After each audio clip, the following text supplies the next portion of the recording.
So I'm going to do something a little bit different than I've ever done before, and real transparent here in the next 40-45 minutes. I'm actually going to open it up.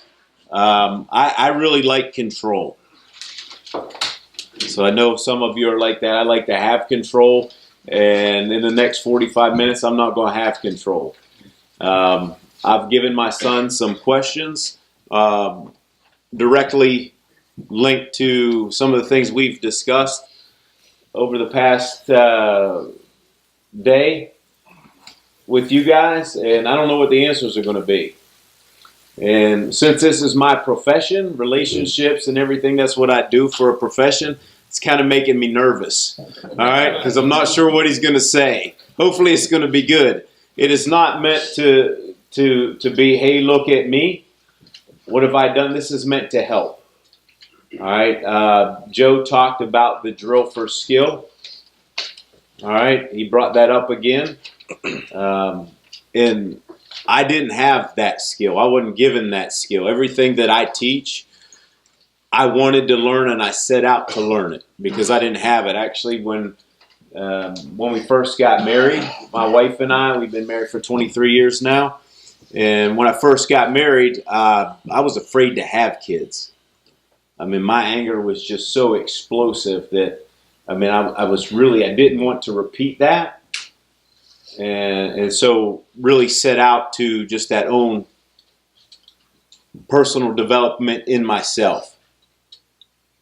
And hopefully this will help some of you guys. I know I've talked to many men over the years at different retreats and just in different speaking engagements around the country and actually around the world at this point in time. And we all struggle with some of the same things. We just don't know what to do. And so we fall back on our old conditioning. So this is meant to help. All right, there's some practical ways. I've asked my son to kind of give us, I've given them some questions to follow.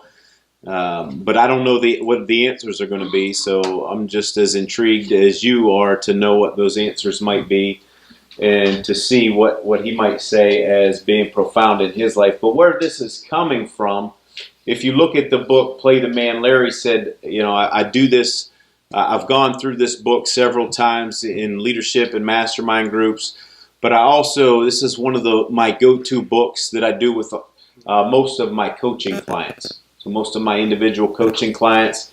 And that's where I come up with some of those questions that I posed to you last night. And to think about your own why. You know, I was sharing with somebody last night. You know, somebody said, well, those are some pretty significant questions that you ask us in just a half hour's time. And how am I supposed to think and really gel all those things together? And I said to them, look, I've spent, with one of my coaching clients, I spent the last 2 months trying to figure out his why. Like he wants to do it for his family, for his community, for his company. That's not an overnight thing. That just didn't happen. So what I shared with you last night, that has been iteration after iteration, iteration between me, my wife, and our kids. And it could continue to change. But that is what gets me up. That's what gets me going. That's what keeps me away from things that aren't Christ-centered, that aren't love-centered. That why keeps me away from alcohol, from drugs, and all the stuff that pulls us away, all kind of addictions that we're faced with. All right. So we're gonna get into some questions if we have time. We'll open it up for you guys, but this is really meant to help give you that practical application. But as I said, it comes from part 2 of the book, the rite of passage. So if you've read Play the Man, so that rite of passage piece, we've been doing this I think before the book came out. All right, so I've been doing certain things with my kids. There's certain things that I do with him. There's certain things that I do with my daughter that are very intentional. They're I'm very conscious about it. There are little things and then there are big things. All right. So as we go through this, if you're that person, if you're that father, still time to do a lot of these things. If you're that son, still a lot of time to do those things, to have these conversations, to get away. Right? What again, Larry? I'm going to mess it up, but he says in the book, change of place, pace, change of place, change of perspective. Right? Like that's what's happened right now. We've changed our normal place. We're changing our pace of life. So I'm sure we all got a new perspective of something, right? Okay. So I'll just start first with an Old Testament Bible verse. It's in Malachi 4:6. It says, "He will turn the hearts of the parents to their children, and the hearts of their children to their parents, or else I will come and strike the land with total destruction." All right. It starts with us. We're the head. We need to set the tone. I believe, Joe, you said we need to be the role model earlier. So we need the skill. So as a continuance of last night, that whole legacy piece, right? Leaving a legacy. So Josiah, I'm curious, the first question, what would you say at my funeral?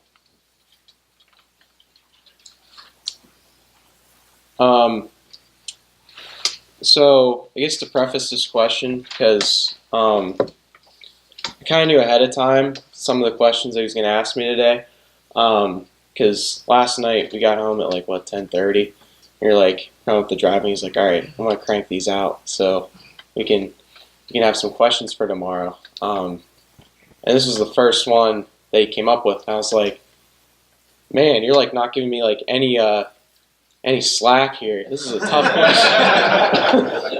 It's like, holy crap. Yeah, I'm going to wake up at 7 o'clock in the morning. I got to answer this right away. But I think for this in particular with me, I think it's kind of like a scary thought to think about what I would say at my own dad's funeral. It's not something that I think about every day, for sure. But I think the first thing I'd say is that this guy's family first.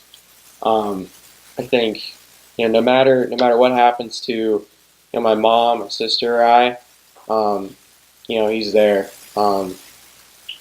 I think for me, since this was my first year away from home, since right now I'm going to Penn State. I'm at University Park. Go Blue. Oh yeah. Sorry to hear that. Divided room. It's all right. Confession. I think it's a nice feeling to know that no matter what happens up there, I could completely fail. I could completely bomb a class. I could find that something's not going right up there. I know that I can come home and it's fine. That this guy's going to support me. That when I fail, that he'll be there. I think it's not necessarily that he says the right things, but that I just know he's always available. I can make a phone call. I know that he's there. If something were to happen, you'd be there right away. But I think the other thing with this question too, sorry, I think we're going a little long with this one, but sorry. The one thing that came to my mind last night was I think I was probably 9 or 10. It was still when I was playing baseball, so I had to be 9 or 10 or something like that. But we were at Elwood, and it was before a game. My coach was doing fly balls because I played outfield. I was that age, and they had at this field at Elwood they had a really big divot in center field, really big divot. I don't know why they let us play on that field. If you step in that thing, you're gonna crack your ankle, but they let us play on there anyway. But I remember, huh? It's a tactic. Yeah, for sure. But I went back for a fly ball. We were just warming up. And I remember going into that divot, and my glove being here, and it just went off center because I tripped, and the baseball hit me in the eye. But I don't remember much about like how it felt or like what happened after or anything. But the thing I remember is I remember hearing the fence. I remember him coming like right there. Like he was there. Bang. Like 5 seconds after I got hit. Like nothing was said. I just remember like I knew it was him. It made the whole situation turn into like he was just calm. Like I knew that no matter what happened there, I was gonna be fine. But it wasn't what was said. It was presence. And I mean, I don't know, like 9 or 10, but it meant the world, and it made everything feel better. I mean, the next day I couldn't open my eye, but it was swollen shut. But it didn't matter too much because I knew you were there for me. So, So something interesting he actually said last night that I threw in here, and actually it came from Joe. So one of the things he and I tend to do is if we're at something together, we like to process, and maybe that's just because I'm a therapist or whatever. Tell me how you're feeling, right? But it's not like that. He's like he actually brought it up, and I said, hey, that is a really good point.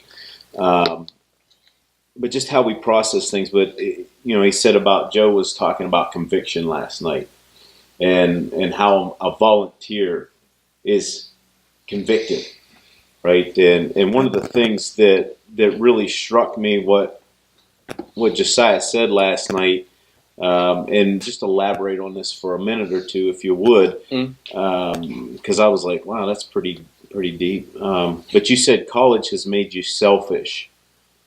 After you heard Joe talk about that, what did you mean by that? Yeah, because this was something I wanted to get off my chest last night. I wanted to tell you this, for a while, but I think the college atmosphere and what makes it hard as far as conviction goes is that people there, whether it's like professors, your classmates, etc., pound into your head that that experience is what you make of it, and you have to go after. If you want something, you have to go after it. You have to make sure that you show up all your classes. You have to make sure that you take care of yourself. You have to reach out to people, make those connections right away. You got to do this, that, the other thing. So when I went to Penn State, I had a list. I had like a huge list. I was like, okay, I'm going to do this, this, this, this. I'm going to do all that so I'm successful here. I mean, yeah, I did that. Like I'm in a position now where I'm like, yeah, that was good. I'm happy. But there was still this feeling of like I wasn't like, I don't want to say I wasn't satisfied, but like I was empty still because I allowed myself to like focus more on just myself and not necessarily others or my walk. Because I think it really hit me last night because I was trying to I was writing down all my notes, and like when we were doing the timeline for like what we want to accomplish in our lives, there's a lot of I's on my paper, and I didn't know if I was super comfortable with that. Like I was like, I want to graduate college, I want to do this, that, the other thing. I was like, I don't know if that's necessarily. I mean, I wrote it down, so obviously there's a part of me that wants that, but I don't know if that's necessarily like in the future what I really want for myself. So, it's hard. Like when I'm here in this environment, I can see that, but like I'll go into that environment Monday, and it's just like it's a reality shift. It's like all the kids there, like there's comparisons. Like I'll use this example because it's the one that bothers me the most. So like I have probably like 6 of my friends that are in a lab with me. I'm in a chemistry lab, and every lab we have to take like a quiz beforehand. It's like 5 minutes, and we have to you basically memorize the book and you just like spit it out and you just put it on that paper and hope you get a decent score because it's like 8 o'clock in the morning, and most of the time I don't eat breakfast. I grab a granola bar and head out of my dorm room and walk down to the lab. But as soon as we get back from that lab at like 12, because they're 4 hours, it's just the first question always is, how'd you think you did? I mean, like on the quiz? Yeah, how'd you do? Like, what was your score? It's like, really? Like it's just, there's the comparison, there's the performance thing there all the time. It's like a one-up culture. Yeah, it's just very prominent, especially between men. I mean, I found that out, man. We just comparison, who's got, in farm belts, who's got the bigger truck or the bigger Jeep, right? That's this area here, right? And who's got the best quad or whatever. Yeah, but it could be anything. Where your kids are going to school, this and that. But that's a very good point, and that's a very good takeaway for me. But just that timeline thing of maybe I need to go back and look at mine and see how many of those are we-centered instead of I-centered. So thanks for that point. One of the other questions. So I've got kind of a twofold question here, 2 different questions. First, what do you think are the most memorable things that we've done together? So as a father-son kind of thing, what's some of the most memorable things we've done together? I think like big picture wise, we've gotten to travel a whole lot, which I'm extremely thankful for. I mean, we went to Kenya twice on missions. Went to Bolivia first before that. Where else have we gone? Gone to Australia too. I mean, just being able to like, number one, share that we just both really like to explore the world and like see other cultures and things like that. Being able to share that's really cool. I think especially with missions, being able, because I think the first one when we went to Bolivia, I was like 10, right? Being able to like go to a country like that when I was 10 and being able to, not necessarily like for me when I was 10 years old, like sure I had God in my heart because that was what you instilled from an early age, but I didn't know what it really meant yet. I think that was the first time where like I had time to watch you and process like what that really meant, like what living for God really meant.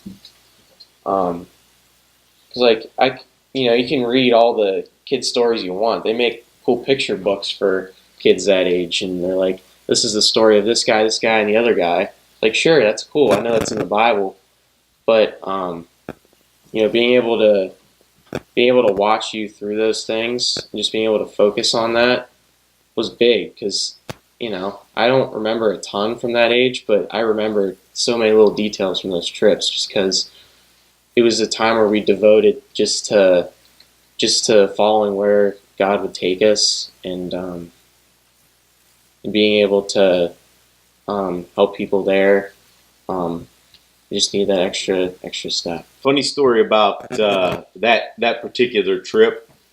He was 10 years old, and he came into one of the last sessions I was doing with folks. Usually when we do those kind of mission trips, that I do like a four maybe 5 day training. So I'm training lots of folks in a short period of time. But at that point in time, we were in Bolivia, so that's primarily Spanish speaking. And one of the ladies that was in that group came up to me to give me a compliment on my son. And since the English to Spanish translation isn't really good for her, what she meant was, I would like to have a son like yours. What she said was, I want to have a son with you. Oops. Yeah, I was like, whoa, so I was like, wow, man, that's pretty bold. Like, I didn't know I was that good, right? Yeah, I'm like, hey, they need to start charging for that,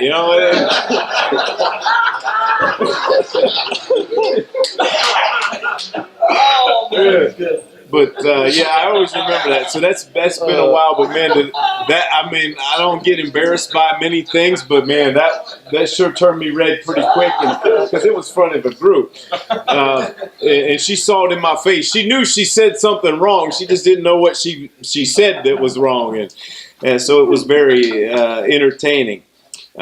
So we've got the most memorable things, but is there anything that's been the most impactful? Like, is there one or two things that were really impactful for you that really kind of set in your mind, that kind of set your way of, hey, I want to make sure I do this or that or this or that?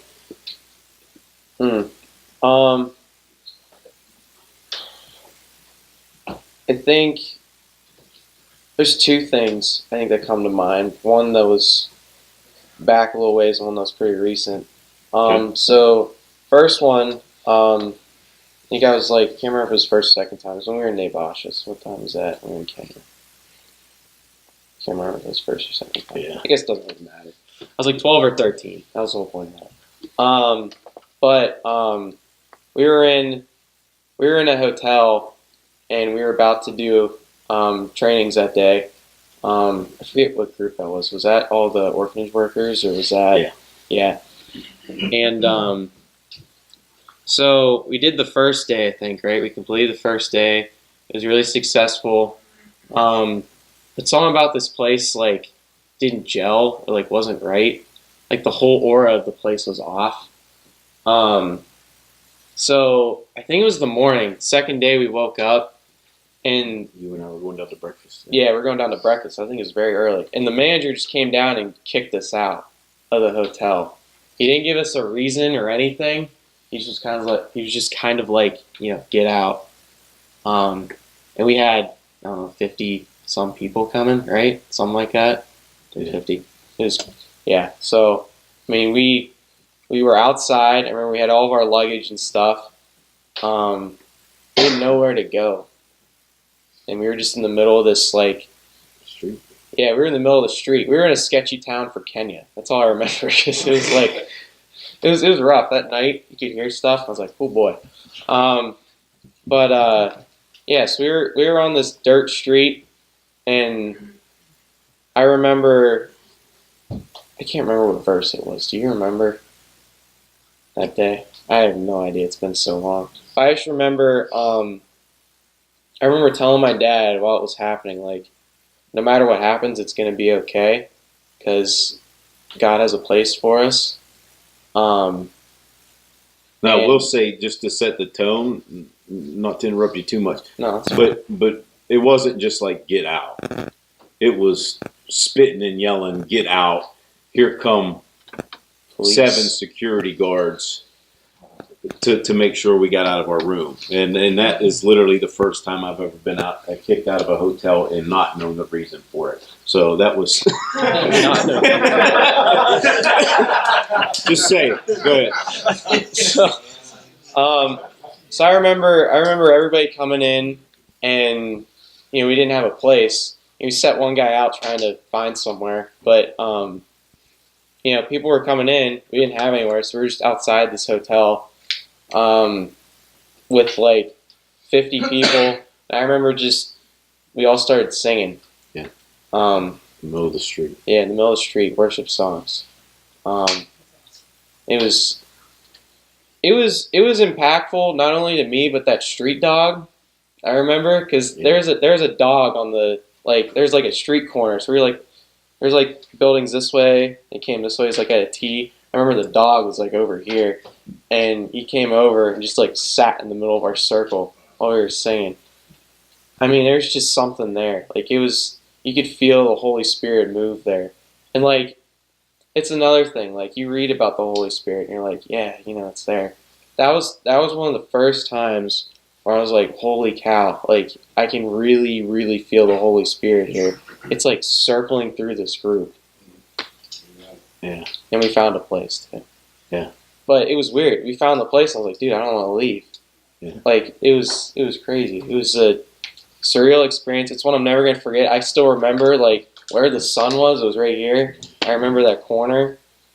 I mean, that was really cool. What was the second one? Second one, not as much of a story, but it's more watching you more recently. So I think it was more just how, as a business standpoint for you, you've had to shift a lot the last year.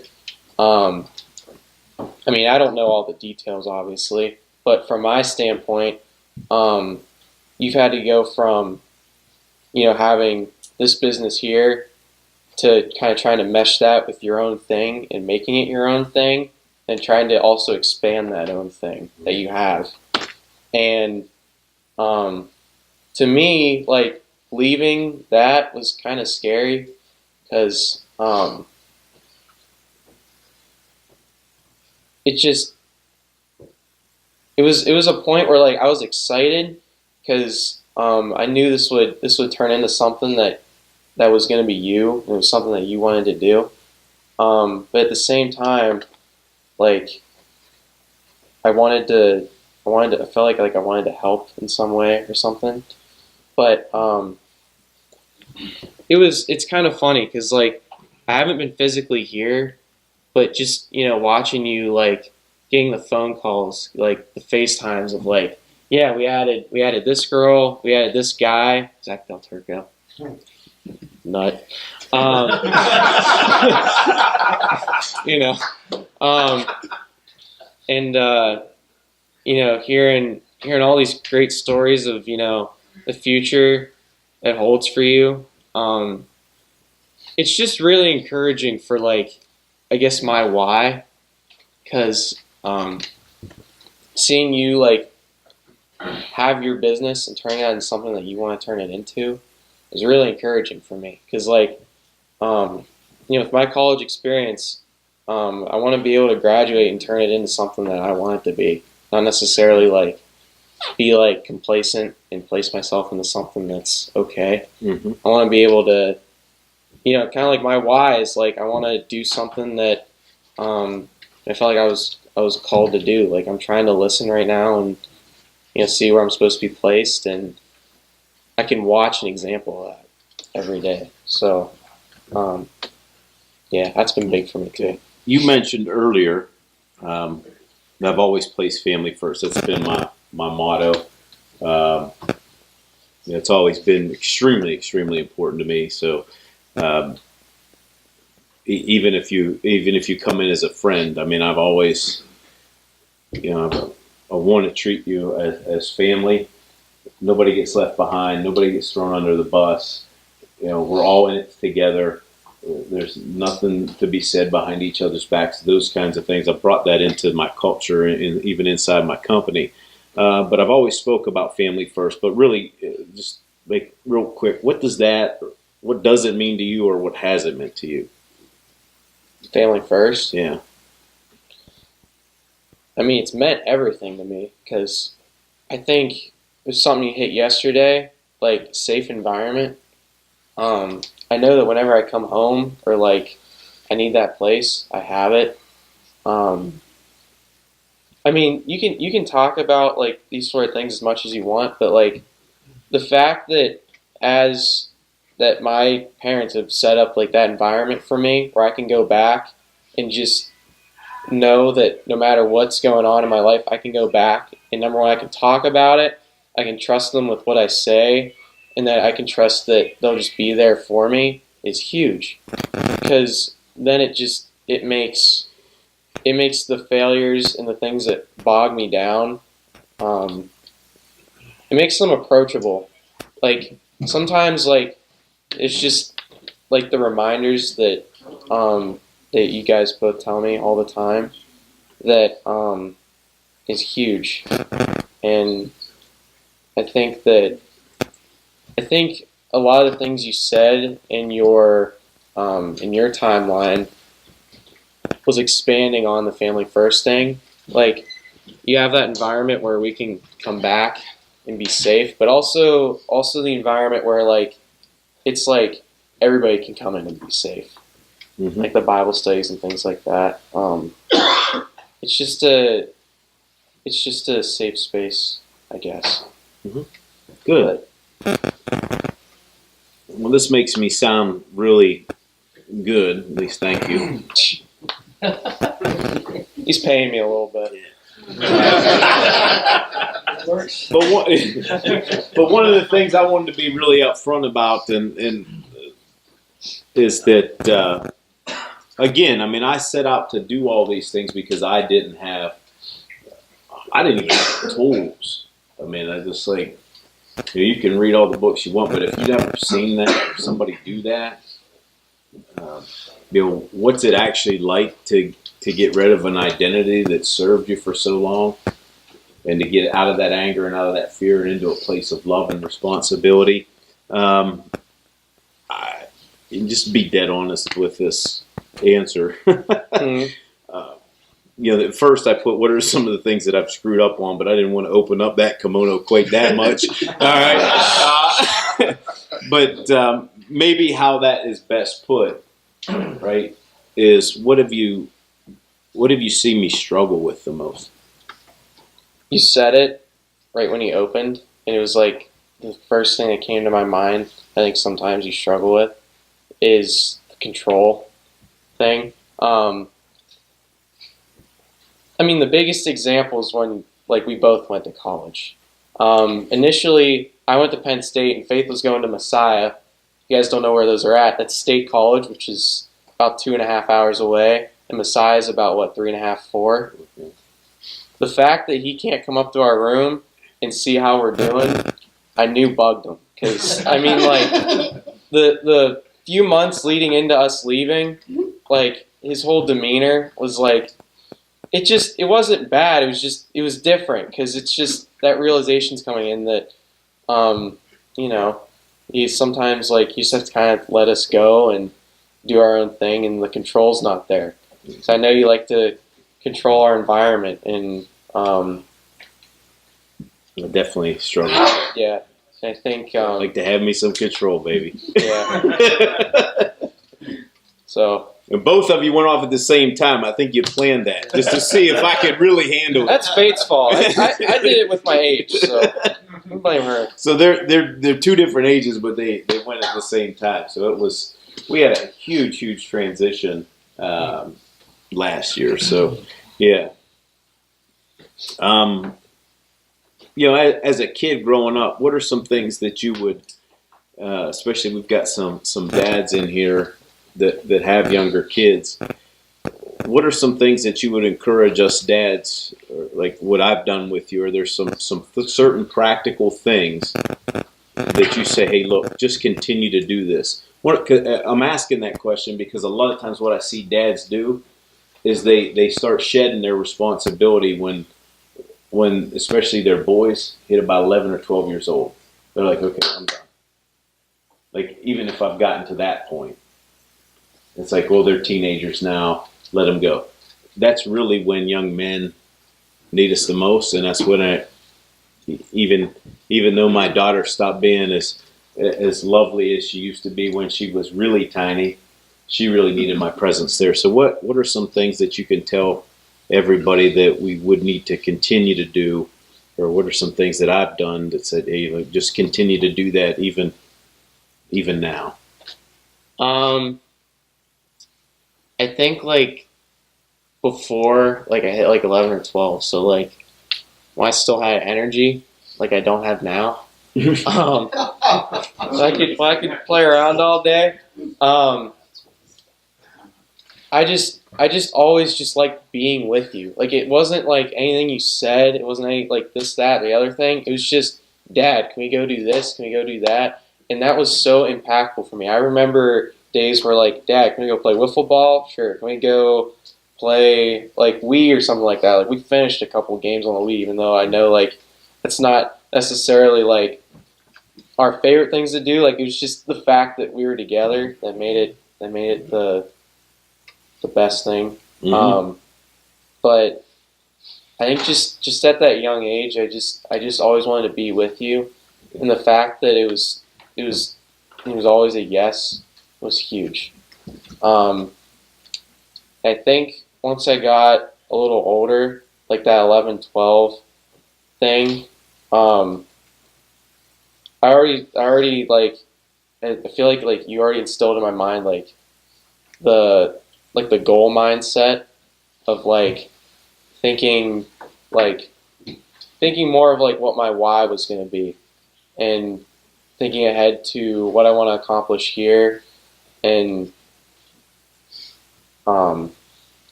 when did I start the goal boards? Yeah, so just tell them practical ways that they can do that. Practical ways of doing the goal boards? Well, just or how we've, just things like that. How we've worked with your why. Yeah.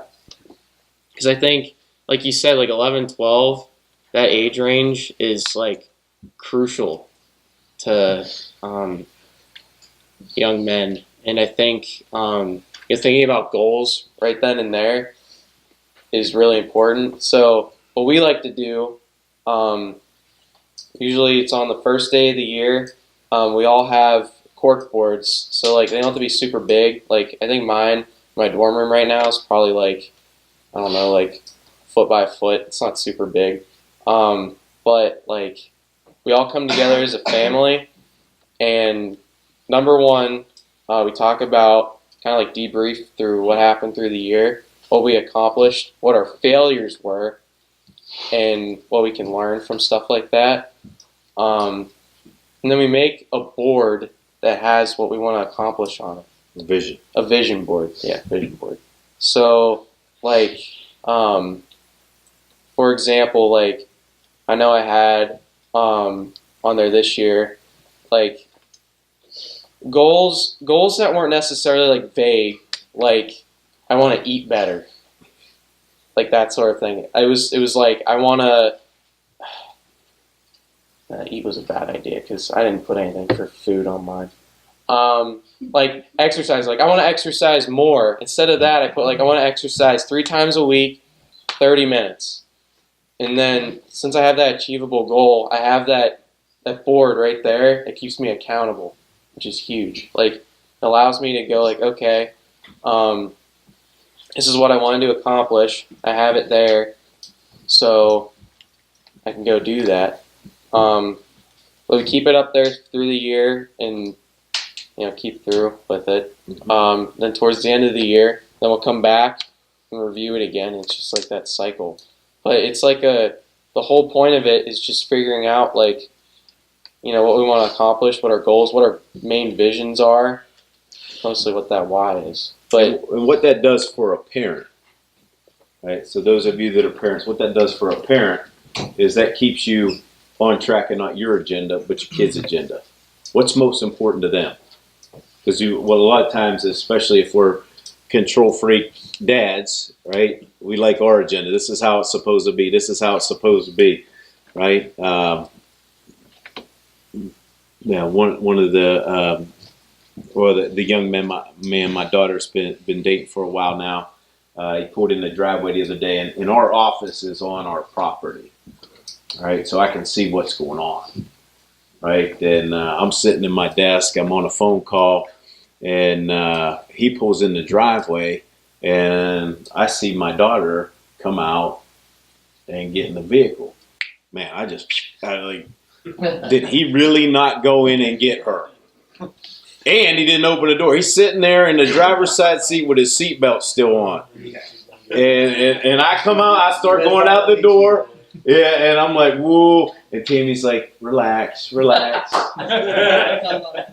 like, I need me some control, baby. I need me some control. Right? But it does help us get clarity, but it helps us understand them more. And that's that open line of communication. It's not just an exercise to be an exercise. We pull it out. What's on your mind? Like, what did we accomplish? What did I fail with? I mean, some of us, I think we grow up. I mean, I felt like I was never allowed to fail, right? And it's like, well, man, I wish I would have had that permission, because that I would have probably grown a lot more. But it's a very good example. Last night, one of your exercises was to who you're going to inspire, who you're going to give a voice to before you leave planet Earth.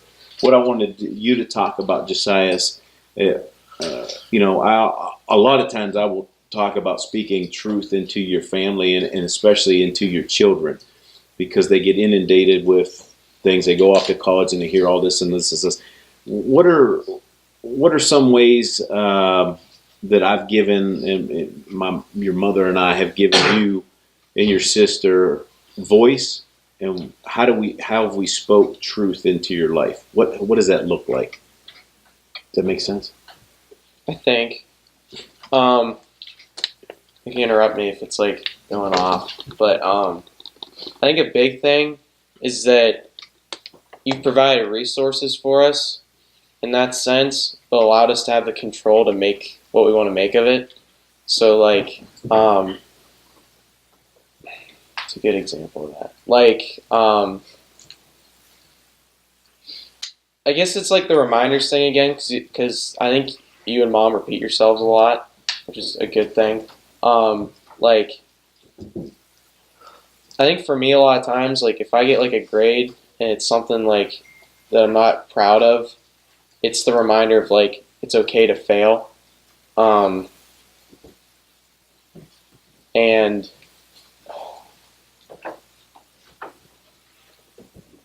I can only make of that as much as, you can't control, like, oh, that went straight into my head. Like, you're throwing it at me, but, you guys have allowed me to, like, take control of, like, how impactful that is to me. And so I think, like, allowing Faith and I to be responsible for, I guess, our mindset has allowed both of us, I think, to mature for, like, a different environment and things like that. So, like, like, I think the biggest thing is our mindset. So you can only really make so much of a circumstance as much as, like, how you set your mind to it. So, go ahead. I was just going to say, to wrap this question up, what's the kind of, it's not a verse, what's the one saying that we've shared for a long time, the movie quote that we've shared for a long time together? Like my senior quote, or your senior quote? It's we have it up all over the place. You even have a poster now in your room. The first one I bought at college. Yeah, right. So maybe share that. I mean, it's just something that you and I share, but I mean, we get pretty passionate about it. Yeah, from Rocky. Yeah.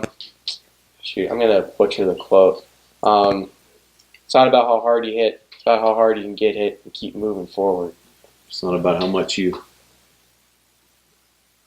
What? There's more to it. I know there's more to it, but I never can remember. Okay.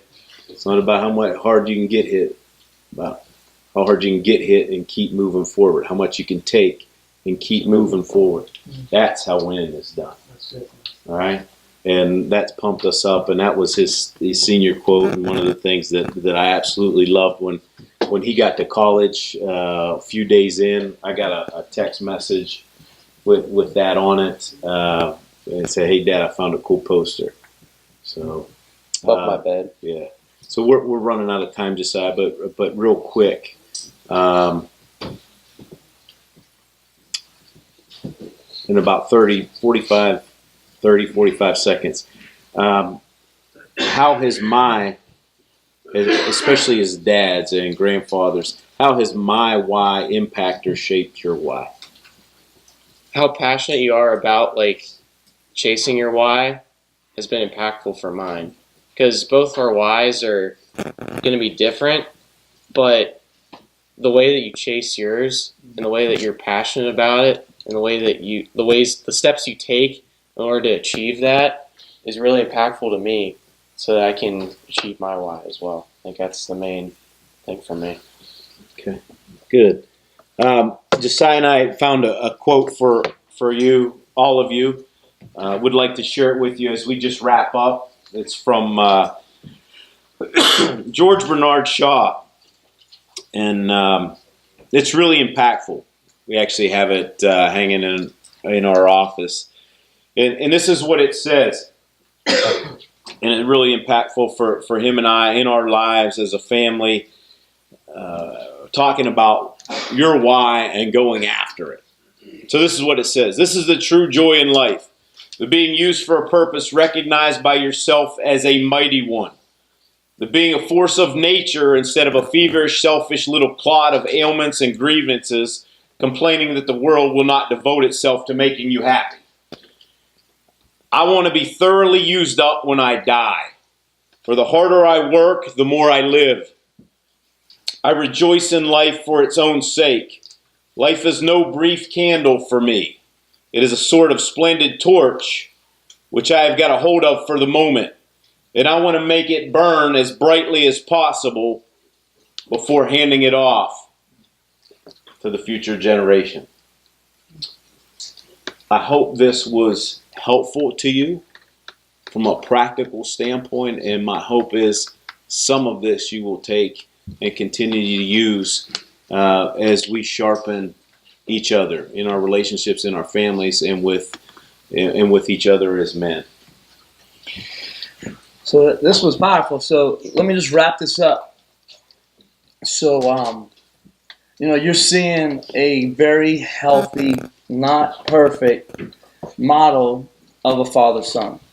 Some of us are past that, right? Some of us wish that we could do that. If you're a young man here and a young father, I don't have a son. I have 4 daughters. I have one that's like a son. Like she will scrap with anybody. But the highlight of my life was when she pushed a girl down on a basketball game, got a technical, and I just loved it. I was fired up. Yeah, baby, come on. My coach, come over here.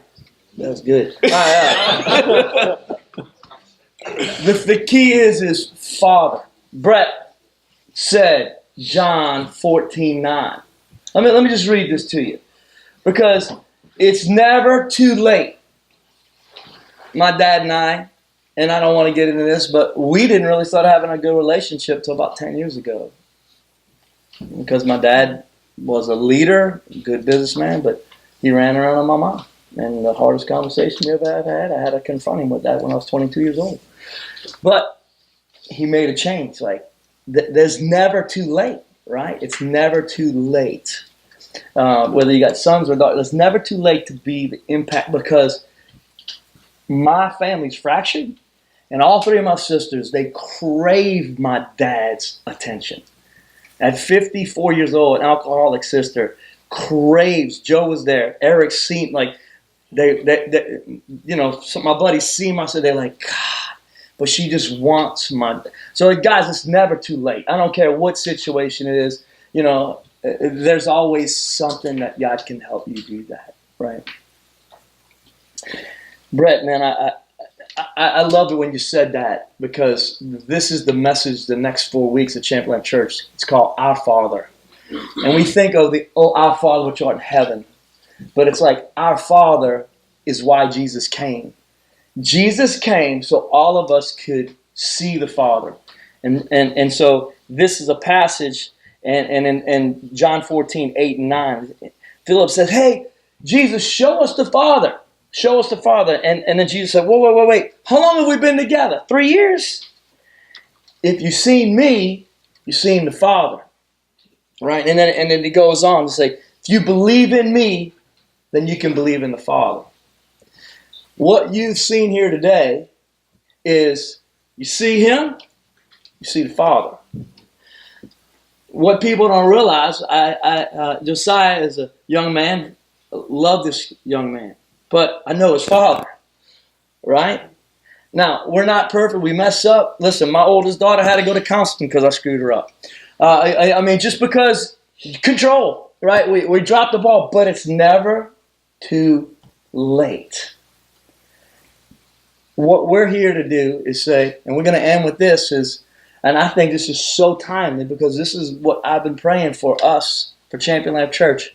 Our whole theme, live like a champion. We have the posters there. Thank you, Greg, for putting them together. At the bottom of those posters, we've asked people to put them up all over their home, their bedrooms, right?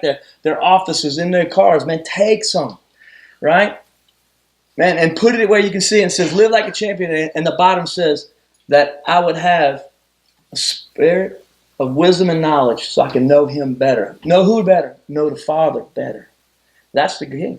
That's the key. So what we're seeing here is a picture of what God wants for us, right? Not perfect, but pure. And you said it something so powerfully. Dude, it made me cry. He came up. I was just in his presence. It was the presence. Amen. It's the presence of God that changes us, right? Yeah. You seen me? Jesus said, you seen the Father. And if that is not the message of Champion Life Church, man, we need to embrace that. And so at this moment, what I feel is let's just all we need one another. So in the book, I'll close with another story. And we all are familiar with this story. Who broke the 4-minute mile? Who was the first guy to break the 4-minute mile in 1954? Listen, I played football with Barry. He could barely break the 40 in 7 flat. I saw somebody throwing a fork the other